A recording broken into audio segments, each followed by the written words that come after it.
UKIP Group, Gareth Bennett. As we know, First Minister, today is your last FMQs. Yes, I think this may not be an occasion to be too controversial, and perhaps we could both be slightly more reflective today. Now, you've been the First Minister for 9 years. You were a Minister for almost as many years before that, so you have been at the heart of the Welsh Government for almost as long as it has existed. How many marks out of 10 would you give the Welsh Government's performance during your time in office? Is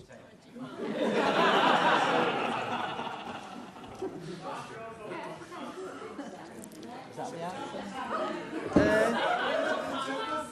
Perhaps that's an interesting answer that I may have a different appraisal, but are there perhaps areas where you feel the Welsh Government's performance could have been better? I think the one challenge that is left, and I've said this publicly, is local government. I do think that we're not there in terms of local government. It's a matter, of course, for the next government to decide how to take things forward. But we know that regional working has been hugely successful, and we cannot take a back step when it comes to that. We've seen the results in education. The same thing must happen in planning. It must happen in social services. And that perhaps is the one area, I think, that is still unresolved. The main major area that, to my mind, is still unresolved, and a matter, of course, for the next government.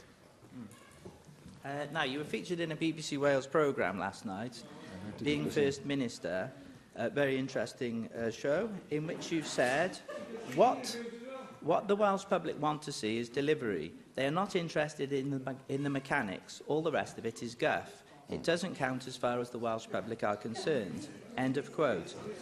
What advice would you give to your successor on how to reduce guff, as you term it, and how to best deliver for the Welsh public? Well, as I said in the programme, what counts for any policy or any legislation is that it will be noticed positively by people out there.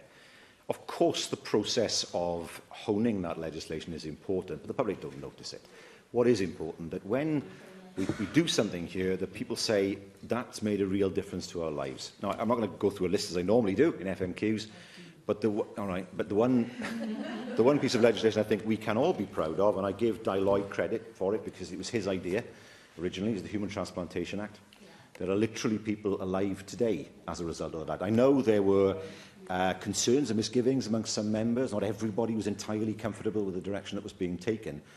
But I think that is something that I take pride in as a First Minister, but also I think that this institution can take pride in terms of leading the way across the whole of the UK and ensuring that there is hope for people where previously there was none. I don't think there's any greater thing that we can aim for, and that is something that, as I say, that this chamber can be rightly proud of. Cwestiwn 3